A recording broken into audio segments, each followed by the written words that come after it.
اب بہت ادب سے درخواست ہے جامعہ اسلامیہ ریڈھی تاجپورے کے محتمم حضرت مولانا جمشید صاحب دامت برکاتہم اپنی پیرانہ سالی اور بہت مشغولی کے باوجود یہاں تشریف لائے۔ حضرت سے ادب سے درخواست ہے کہ اپنے ناصحانہ کلمات سے اس پروگرام کو کوئی اپنی طرف سے ایسا پیغام دے جو ہم سبوں کے لیے مشغل راہ ہو۔ حضرت تشریف لائے۔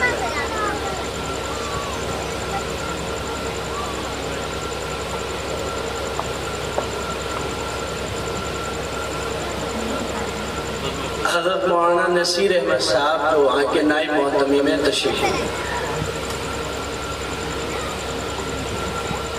نحمدہ و نصلی علی رسول کریم اما بعد۔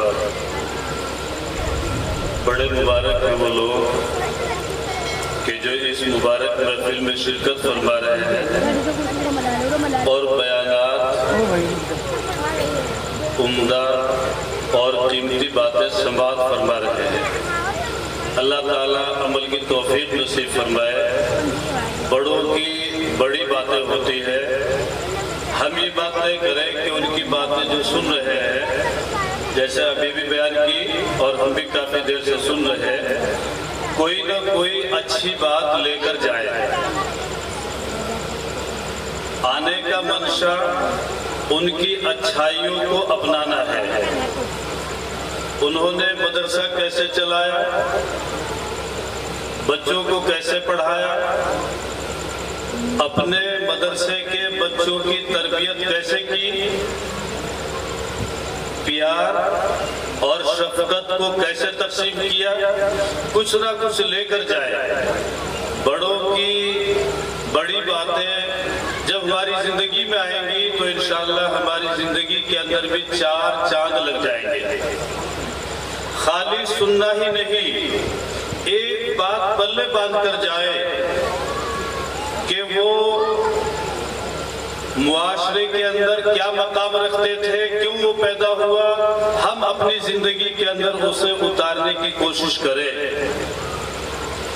بچوں کے ساتھ کیسی شفقت اور نرمی اور محبت سے پیش آتے تھے اسے اپنے اندر لے کر جائیں۔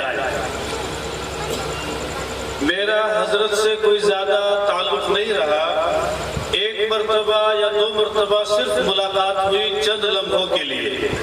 حضرت مولانا محمد اختر صاحب نور اللہ مرقدہ محتمم جامعہ اسلامیہ ریڈھی تاجپورہ کے ساتھ حاضری ہوئی، بہت سادگی دیکھنے کو ملی۔